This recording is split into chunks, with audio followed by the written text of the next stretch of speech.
Welcome to the YCNU podcast. Join us each week for engaging conversations with campus leaders, students, faculty, staff, alumni, and community members. From academics to athletics, campus life, and beyond, we cover it all. Have someone you want to hear from? Let us know. Let's explore the world of Yavapai College together. Hello, Ustadza White. I finally have you here on the podcast. How are you doing today? I'm doing good. I'm happy that you're here. I have so many questions for you, but I'm going to start with a simple one, okay? Introduce yourself. Please tell us who you are, what you do, what department you're in, because it feels like you're everywhere. So let's kind of put a little pin on you today. Yeah, I am like a little octopus. I know. My tentacles are in everything. So I am the director of Library and Tutoring Services and a member of the Immersive learning team. So dealing with, as Robin likes to say, all things nerdery. So dealing with VR, AR, AI, all the fun ed tech stuff. I love it. Immersive learning team. I love that term right there. And then we're going to go deep into this because I think that most people in our community here will have as many questions as I have. What is it? What have you guys been up to? Who are the team, the immersive learning team? I'm just dying to kind of put some names to the stories that we hear around the campus. There's so much going on. We've heard about AI and all the different initiatives that you guys are bringing to us and presenting to us. And there's a lot of through the grapevines kind of talking going on because I know you guys have been busy. So please bring it all down to earth to us. Who are you? What you've been working on? Go. We are a group of rebels. Oh, I know, starting with Robin. I know. Yes. When you put her as the leader of the pack, like, of course. Now, tell me, give me some names and what you guys been working on? Yeah, so the Immersive Learning Team, it is fluid. Right now, the core group is Robin, James Ryder, who is Information Technology Specialist with both Library and Tutoring, me, Library, it's like a director, tutoring director, right. Richard Pierce from the Verde Valley, the IT relationship manager, has been a key part of this, as well as many other behind the scenes IT people who have been helping us keep this thing running. Right. When you say IT team, IT people, are they part of our IT?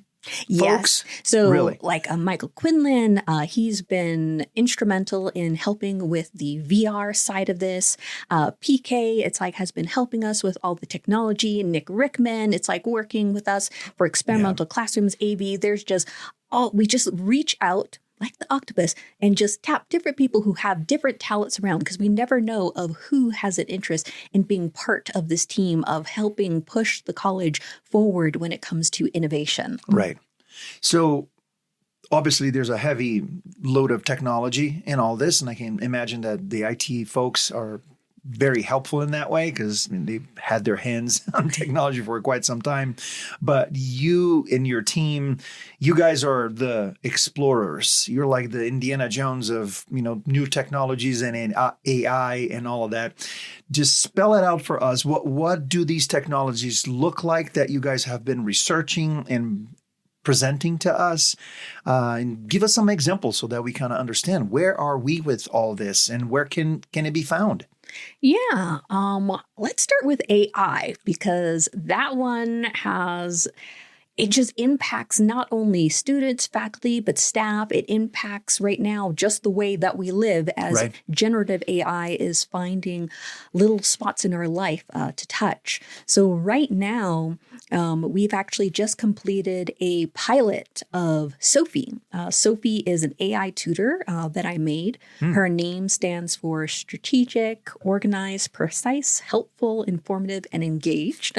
She tells you that's what she is. And I think every Sophie out there now is going to claim that that's their name. That's me. That's why I have those names, Sophie. But the thing with Sophie that makes her different from other AI tutor chatbots that I've seen around is that she guides students to the answers. So some of them that I've tested out, they immediately just give you the answer, which that doesn't really help the learning process. And others, are so vague, you want to just punch the computer screen. It will ask you, how do you feel? You should annotate a bibliography. And I'm like, I don't care. It's like how I feel. Just tell me the format. So I didn't want students to have to feel that type of frustration. So it's one of those things of, hey, if you're going to do it right, just do it yourself. And the funny thing is, though, I used ChatGPT to teach me how to use ChatGPT.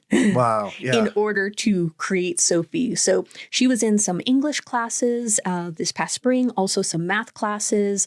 Students got to see her inside of Canvas, interact with her. The faculty also got to interact with her.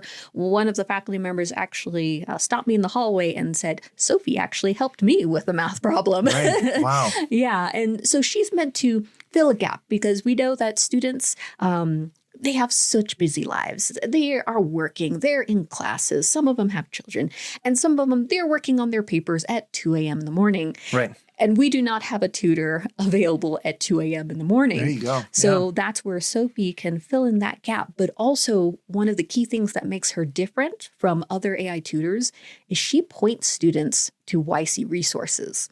So let's say a student is struggling with a math problem. She's been trying to explain it to them, visualize. She'll say, hey, why don't you make an appointment with a YC tutor? Here is the tutor schedule. Go ahead, click on it. They're very helpful. They're going to get you, on the right spot. Okay. For when a student is writing a paper, hey, you are working also on articles. You're needing to get some peer-reviewed stuff. Here's the link to the Ask a Librarian. Go ahead, contact the librarian. Or because I know that with technology, students don't always use it the way that it's meant to be used. So they might explore, since it is an AI, of, hey, I'm on a limited budget. Give me some recommendations of what I can shop at the grocery store with $10. She'll do that, but she'll also say, did you know that Yavapai College has a food pantry? Here's the link to it. Right. So that's the big thing, because I didn't want students to think it was a one and done when they're interacting with AI. I always want them connecting to the humans who provide that extra level of support. She is like level 0. The humans, it's like our level 1 through 4. Right. Perfect. So, Sophie, did we develop Sophie, and it looks like it's integrated into our processes and systems and all of that, which is fantastic. It's our project, right? It's our tutor right there. Did we develop Sophie from an existing platform that we sort of bought that technology from somewhere and then made adjustments to it? Or did you develop it from scratch? How does that work?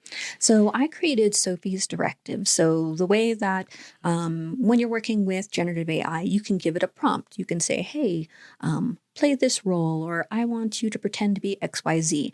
But that just gives, like right now I'm using ChatGPT, it's like 4.0 mini, in order to house her directives. Okay, so ChatGPT is that's kind the of background back there, for lack of a better word. Yeah, and then it's like I have 15 pages of directives describing of what she should do, how should she interact with the students, what are the safeguards for it, because this is, Sophie is really good, especially when students, they have not worked with generative AI before. They're worried about doing something wrong. They're worried about cheating.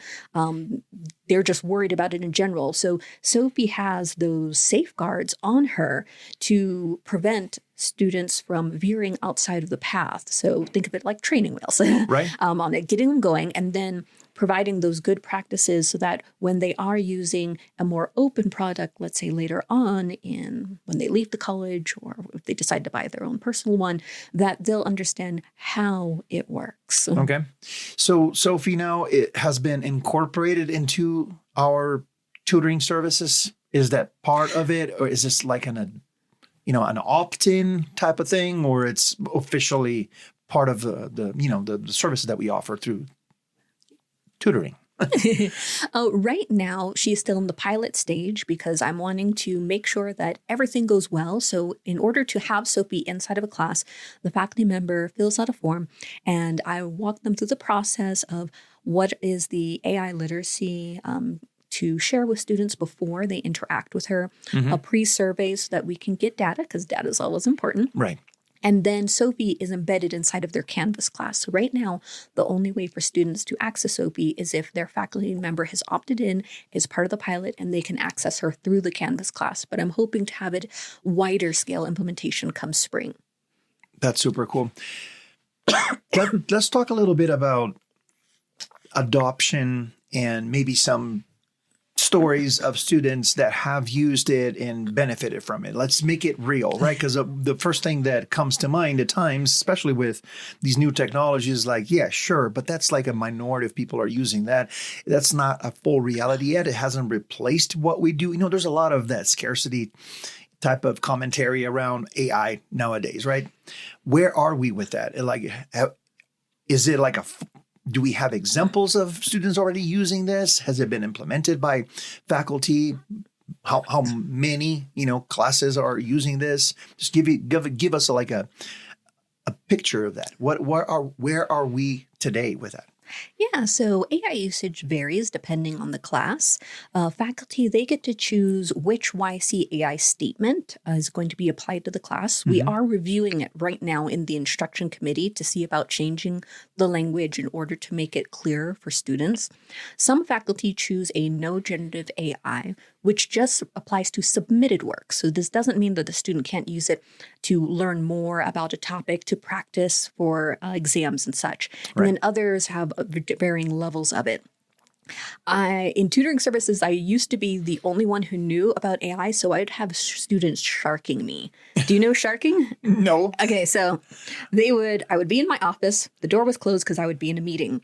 My window, though, would be available, and I'd see a student cross by staring at me, cross by again, and then cross by and hold up their hand going, little bit of time, because they were worried about using AI wrong. They had questions about using AI, which is also why I ended up creating an AI literacy micro-credential for tutors, which I'll get back to. But the ways that I have seen students use AI and the ways that I have helped them is I had one student who wanted to practice their Spanish. So we helped her build a prompt in order to have the one that she was using was Poe, the Poe platform, but using ChatGPT to pretend to be a waiter in Spain. And the prompt allowed her to interact with the waiter as if she was ordering in a restaurant. The AI was giving her responses in Spanish and prompting her of, hey, what would you like to order today? And, oh, this is the typical thing on the menu, etc. And then it would give her feedback on her Spanish in Spanish. And then she could choose to say, hey, I want to hear it in English. It gave it to her in English. So she would know of what to practice on. I've had other students who they wanted to get a little bit more of a review on their paper. So we would upload the rubric that was used for their essays and then upload their paper, of course, removing any personal identifiable information. Sure. And then the chatbot would then give them feedback on, okay, based off of this rubric, here are some areas where you're a little bit weak. Try to improve language over here. You need a few more citations. I don't see, that peer-reviewed article that the instructor wanted you to do. So that's one thing. And also we've helped some nursing students where nursing, there's a lot of topics in there. There's a lot of words that I can't even pronounce inside of there. And so I would have students who wanted to understand a concept better. So one student actually said that, hey, yeah, I was playing around with AI after you showed it to me, and I had them explain this to me as if I was a fifth grader. Because sometimes we just need it in a different language. There's so many different ways to learn. We've also had some people who they have a hard time processing what the faculty member is saying over a PowerPoint and other things. Some people are not voice actors. Sometimes the student just can't focus on it. So we put it inside of Notebook LM and had them do a summary of this is what the key points that's out of the PowerPoint that your professor is trying to share with you. Right. Okay, let's review. Let's make you, it's like a little practice quiz. It's like in order to understand the concept. So those are the ways that I've been seeing students use it. Inside of the pilot with Sophie, students were using it in order to learn the steps for math problems, get that extra help, and then for the English classes of how can I get more on the papers. And then on the staff side, Oh, yeah, there's a lot on the staff ed. We're working on seeing about creating different chatbots, looking over processes of how can AI work. If you haven't already seen it, the Zoom AI companion summaries are fantastic. It's great. And that's like one of the big things. So right now, especially like in higher education, we're at a shifting point of moving from AI as a productivity tool to AI to personalized learning. Right. Because a lot of people, their gateway into AI is, I want to do things faster. But even if you do the things faster, what are you going to do with now that extra time? How can you end up applying now that extra time to the higher level goals? But now also, how can you use AI in order to be that thought partner for you in order to brainstorm?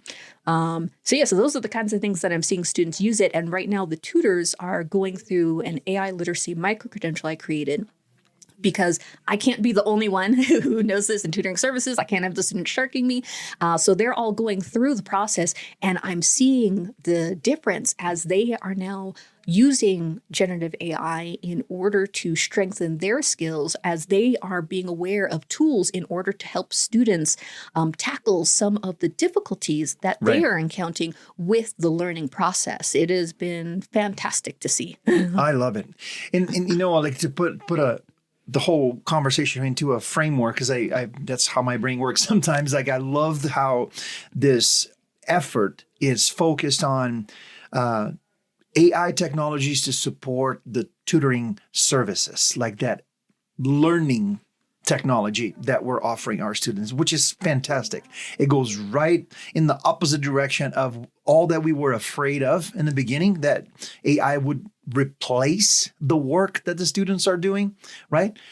Nowhere near that area. Great. We're right here. Now, with that in mind, with this tutoring services and how AI has been so fantastic here, creating all these different opportunities, would you take a guess here as how many students nowadays, our students, are using this technology? Is it 10%, 50%, 80%? Where are we in terms of use of this technology? Has it been adopted? That is a hard question, because AI has been infiltrating other areas of students' lives. So in the pre-survey, there was, I believe, if I recall right, there was about 30% of the students who used AI in some way. Like some students said, oh, I've used generative AI when making images in Canva.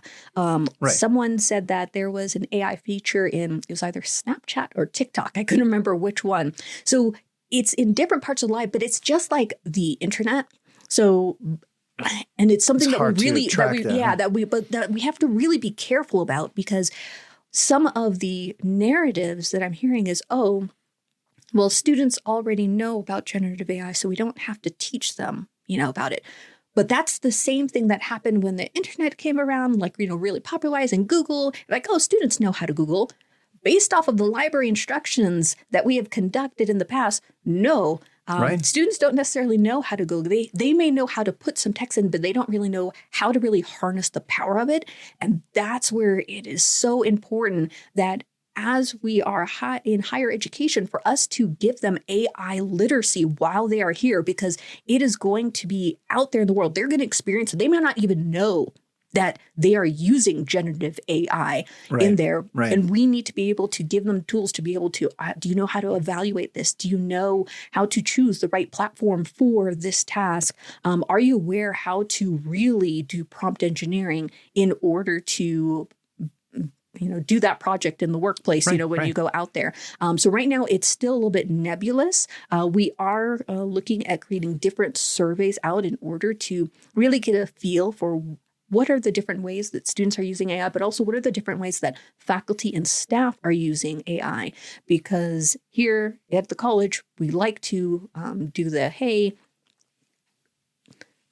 follow me, I'm doing the right thing. It's like I have practiced it. I have lived it. We want to set an example for students. So we need to get staff and faculty using it more, so that when a student comes up, they're like, hey, I have a question about it. I was walking in a hallway, and Chris from facilities, he stopped. He's like, hey, it's like a student has a question about AI. They're doing this. It's like, how can we get to the point where everyone has that base level of AI literacy in order to set students on the right path? Right.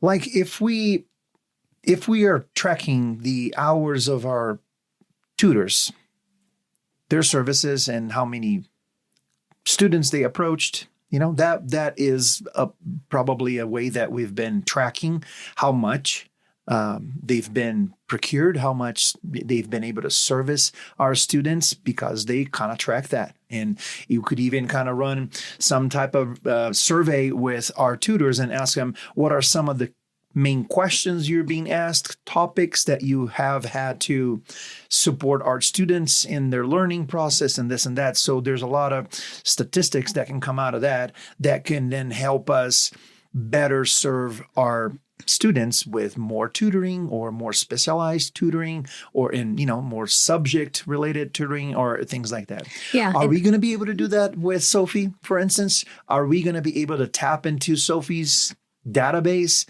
and go like, this is the direction that we need to push this more. This is where we need more development. And also, these are how many people have asked Sophie questions and had, some kind of interaction with Sophie. Are we going to be able to do that? Now, the general of how many people could ask questions, yes. But as far as the data, I chose to make it completely anonymous because I wanted to protect students' privacy. Right. So we are able to get like a sampling of certain questions, but we do not keep that data in order to, again, safeguard student privacy, because that's their conversation with Sophie. Very interesting. But we can, again, get that information in other ways. And it's not just tutoring services with library staff. We are looking at developing workshops dealing with AI for both students and also faculty, little short 30 minutes, 45 minutes that people can connect with either in Zoom or in person, going over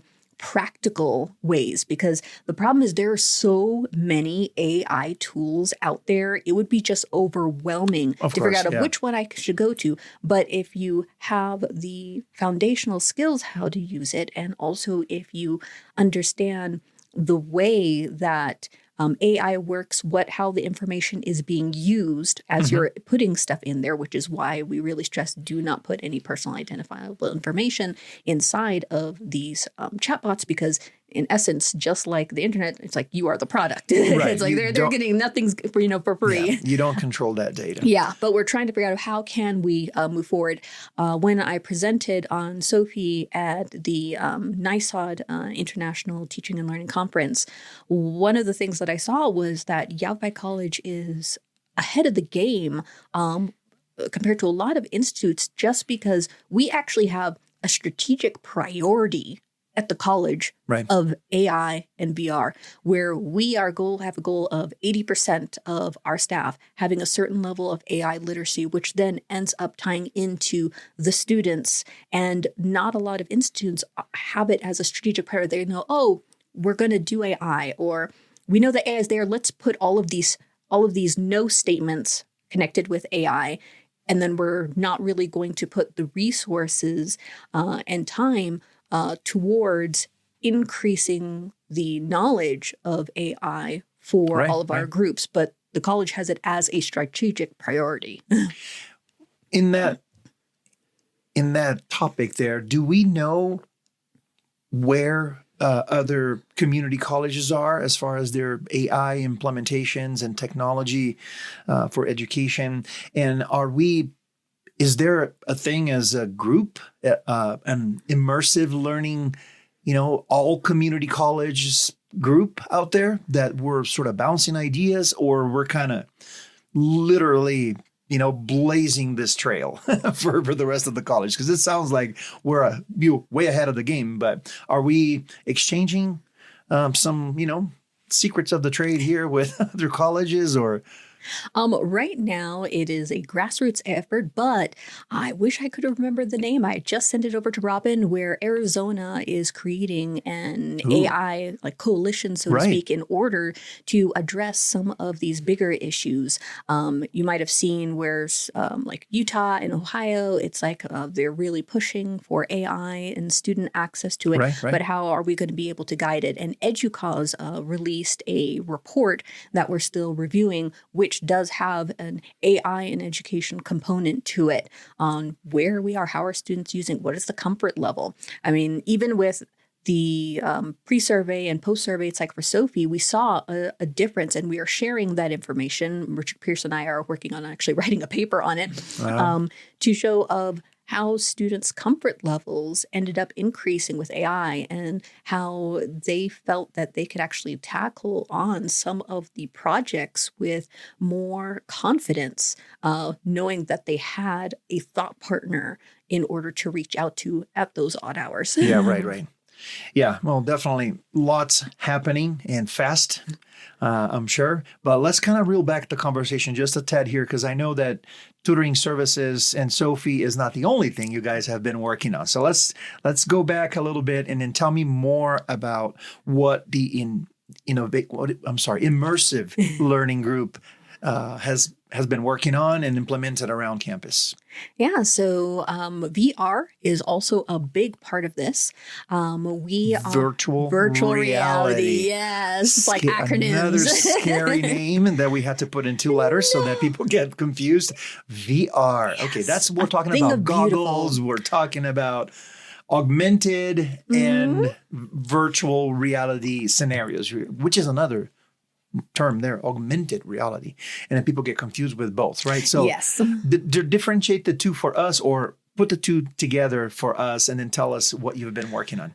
So virtual reality is when you are, ties into immersive learning, completely immersed, where you cannot see any of the outside world. You're wearing, it's like the goggles, or you're in a space where you can just see this environment. Now, the environment could be a 360 video. The environment could be objects that are created on different programs. We have a couple of different applications. One is the Engage platform, which we have used heavily. This is one where Brandolyn Andrus, it's like our art history professor, she had created an art exhibit that students went through, and students are in this virtual gallery and they're having to match up the different art themes and styles onto this. Amazing. And of course, I'm sure at that first, looks great. It was, but we always work on getting the students' giggles out first, because when you're in the environment, it is a little bit shocking. They are in awe, and then they just start running around like kittens. And so we put teapots, we put sharks out for them so that they can get the giggles out, and then we go to the lesson. And normally we do this beforehand, so it's kind of like let's get the giggles out. Now you're doing the actual activity. You're used to it. You're now chill. You're cool. It's like, this isn't new for you. There is that. We also, James Ryder is working with the EMS program for mass casualty. So it is a VR experience where the student is at the scene of an accident and they are having to work on their triage skills in order to make sure that they are going to be prepared for the real world. So they're actually doing this this summer. Another thing that we're working... First time? Or this has been integrated into the program? It was done in the end of spring, and now we're doing it again in the summer. Oh my God, that is incredible. It feels pretty real. It's well, like and the application of that is just incredible, because, I mean, otherwise, how would you recreate that scenario, right? Yeah. You would have dolls around you, or, I don't know. I'm sure that adds to the experience significantly. You feel the cold sweat. Oh, yeah. Yeah. Kathleen Tallman, biology professor, she's been taking her classes through multiple experiences dealing with marking the different parts of cells, of skeletons, working with the muscle system. And it's great because you're able to, one of the things for virtual reality is you have to figure out, does it fall underneath the DICE framework? And DICE stands for dangerous, it's like impossible, counterproductive, expensive. And it normally would be impossible for you to blow up. It's like a part of the human body large enough so that you can see the parts. And so that gives her students the experience. And I loved when we were helping her out with that lesson, the students started out by doing the marking, but she's walking around in her virtual avatar, walking around to the different group sessions, and students are asking her other questions. Wait, what about this? What about this? So it's sparking that curiosity. Oh my So it's goodness, not yes. just a quiz because you're in that world, Right. which is just amazing. For Suki Waldenberg, it's like she is in humanities. She asked in anthropology, she asked for us to scan different skulls. So we have the ability at the library to scan real world objects and put them in a virtual environment. Like a 3D scan. Exactly. Okay. Yeah, we use Polycam. And so we have done this with all of the skulls so that students in her online classes later on, hopefully this fall, are going to be able to use augmented reality. So they're going to be able to use their phone and Adobe Aero. They're going to be able to basically do a Hamlet and hold this virtual skull in their hand and be able to look around it, because that's one of the things of it being possible for her to send the skulls and send enough skulls to all of the students, including those in the online environment. But she can do it with augmented reality. She can do it with virtual reality. That is a possibility. So we're super excited for that. And we're super excited for the experiences that we are starting to create for the Immersive Learning Theater that is going to be at the Center for Learning Innovation on the Prescott campus. Right. And the Immersive Learning Theater, it kind of takes VR in a different level because then it's a shared experience. Mm-hmm. It's almost like the holodeck from Star Trek, where we can have students inside of this space and they are being taken to different environments. A faculty member could go out, let's say geology. They could go with one of the 360 cameras that are available to check out at the library, and they can scan different environments. Then at the Immersive Theater, they can put students in there because it's not always feasible to drive students to a location, but you can put them in the Immersive Learning Theater and put it in here. Liz Peters over at the CTIC campus, she's working with ThingLink, which will allow you to see her lab and to have hotspots where students can learn more about the different tools, how to use it. So there's going to be lots of different applications, and we're already working on getting pilot groups this summer in order to work on projects. So when January happens, we are live. But we're also super excited because this summer, hopefully in a few weeks. It sounds like a movie trailer. This summer, coming at a college near you. Actually, it's coming Star to Wars. Yavapai. We're going to be getting 11 labs, which will be able to connect to our Engage platform, which will give us different voice options. Because in the Engage platform, we're able to create the marriage between VR and AI. So I created a VR AI chatbot that actually allows people to role play different scenarios with students. And so we're going to be able to have, let's say, Beethoven. We also are going to be able to have Amelia Earhart. Like, students will be able to interact with pre-made historical figures who are VR AI chatbots, but also faculty will have the opportunity to create them themselves for different experiences for students. And that is right now in the process. I can't remember whether Nick from TELS is still working on Beethoven, but I know Cheryl is working on some for nursing for doing the patient experience. Right. That's so incredible. We've had technology in education for quite some time, and we have technology replacing some live scenarios, and they make a humongous difference and create access to so many people to be able to, for example, get their commercial driver's license, certification, because now they don't have to actually drive a truck. They can practice on a simulation booth that looks exactly like, reacts just like, real driving. You have our flight instructors conducting tests and lessons in simulators that are, have been for a long time, like as close to reality as possible. Is AI as a layer of technology and immersive learning kind of making its way to these existing technologies as well? Yes. So one of the things, though, I do want to make clear to everyone is that all of these things, they will supplement the experience, but they will not replace the experience. Absolutely. No, also very important to note, we're not replacing anything. We're enhancing all these experiences, right? Yes, enhancing the experience. Because let's take like driving. you can have a simulation that has you driving on a road, but you can also have an AI component of it, of giving you suggestions, of you saying, hey, I want now this environment, switch it up. So those are all possibilities. There is just so much that we haven't even touched upon yet. That I can't wait to see what is on the horizon. I mean, at the last conference that we went to, with the exhibitors, they had, in terms of with the connection of virtual reality, they had haptic feedback, but it was on gloves, where when I put the gloves on and I'm in this VR environment and it's raining, it felt like raindrops were actually falling on my hand. And when I got out of the experience and I pulled the glove off, I actually wiped my hand on the side of my pants because it felt so real that, I mean, it's just amazing. It's like maybe we will get to the smell-o-vision at one point. I don't know. I know. It's the next step from augmented reality, right? From virtual reality to augmented reality, which combines actual reality with virtual elements. Now to that more sensorial reality that we're missing right now. Yes. Hopefully at one point we're going to be able to feel, smell, right? And feel the heat on our skin, with some kind of technology that will be able to really extend our experience in that environment, that virtual environment.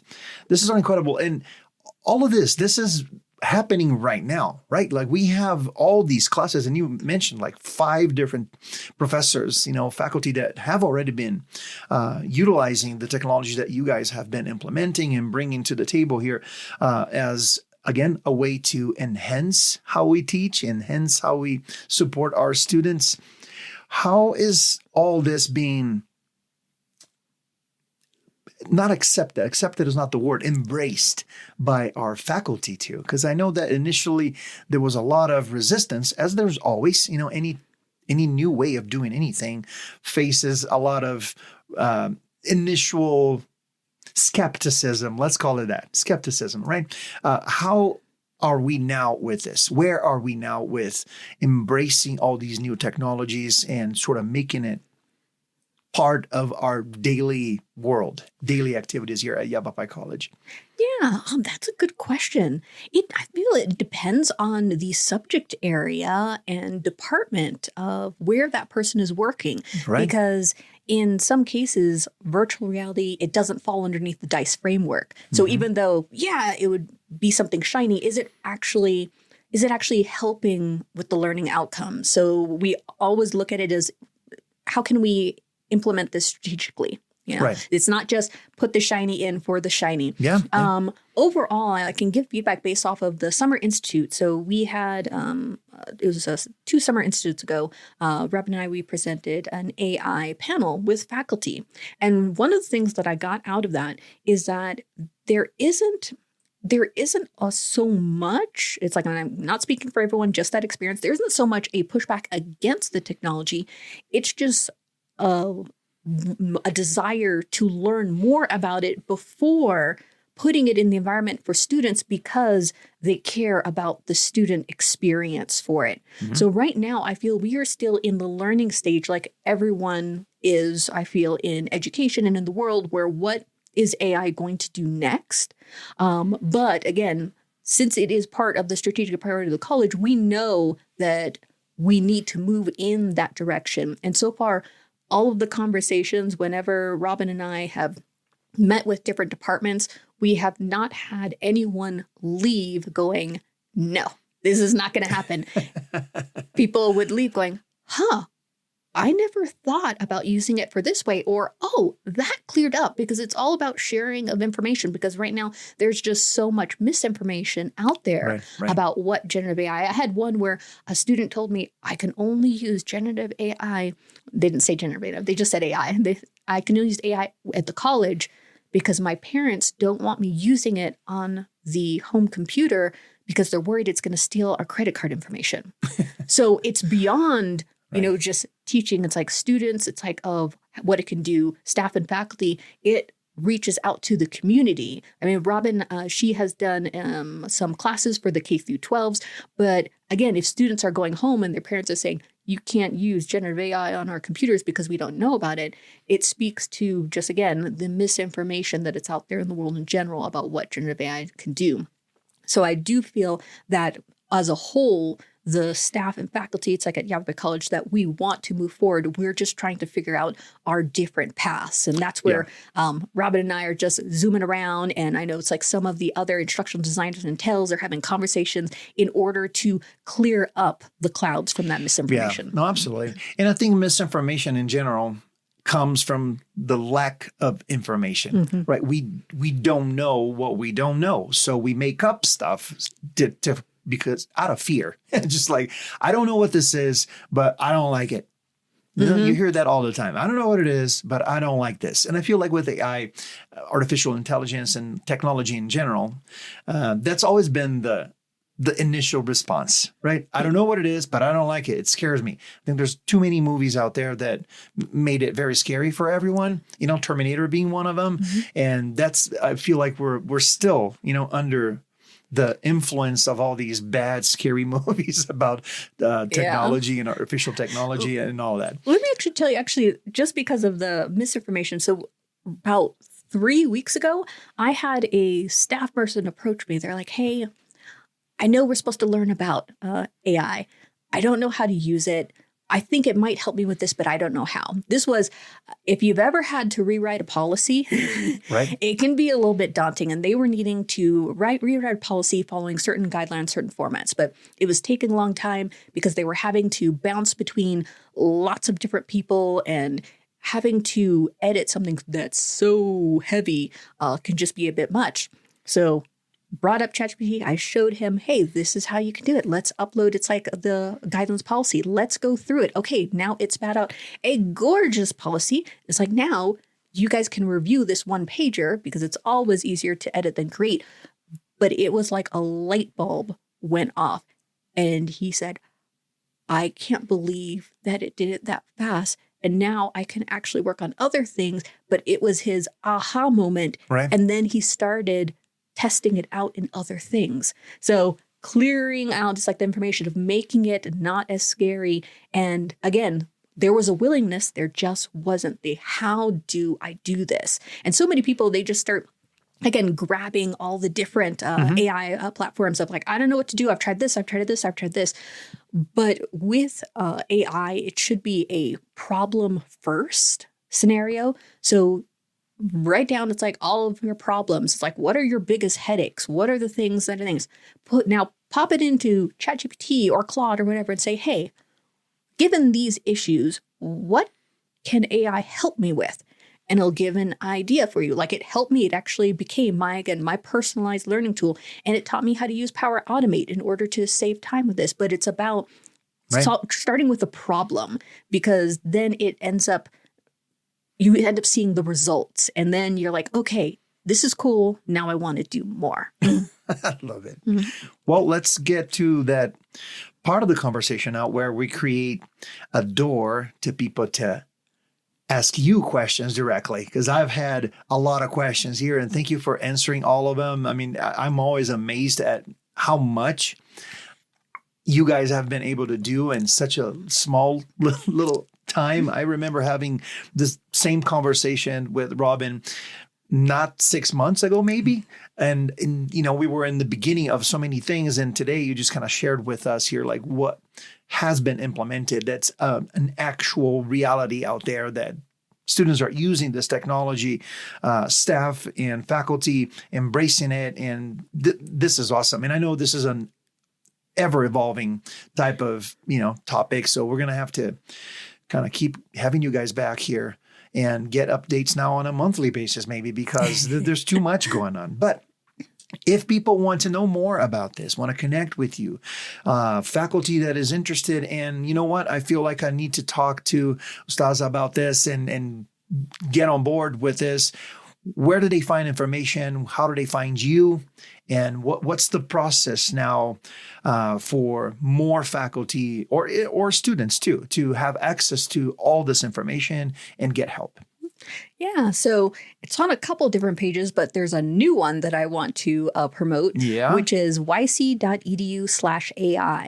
So that is a nice one-stop shop in order to start the conversation. So we have, we have a form on there with an AI-generated image of coffee, where you can have a coffee talk with Robin and I in order to get you started. Like, we have done little excursions out to departments. Again, people were just emailing us, and we thought, let's streamline this process. So there's a form you fill out, and it's whatever you want to talk about. So it can mean things dealing with how do I incorporate this? It's like into a class. It's like I'm wanting to talk about AI more with my staff. What's the starting point? I'm wanting to use AI, but I'm not sure how. Or I have a problem I think I can solve with AI, but I don't know the way to go. We are happy to set up a 30-minute coffee talk, see if we need to have more in terms of getting you on the right track. We also have a form on there so that if you're interested in being part of the pilot with Sophie and having that inside of your class, you're going to be able to fill that out.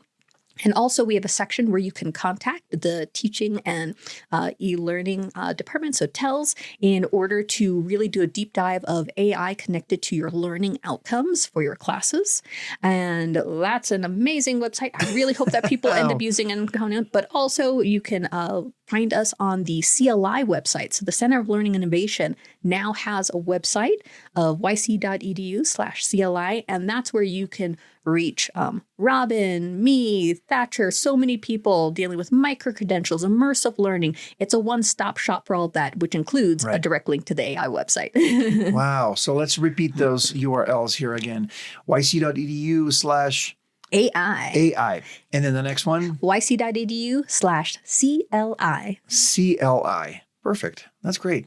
And the versions of Ustadza and Robin on that website, are they real or they're augmented reality? I will let you decide. Do we have a ChatGPT, Robin, and Ustadza version? No, I'm just joking. I know you guys are real, although there are rumors that Robin is not.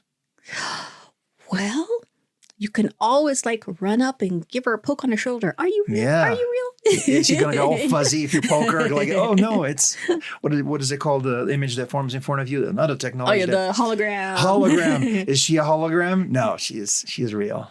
Or maybe we'll have a holographic And Robin. she can hear us from this, the office next door to the studio here. So let's talk quietly. Quietly.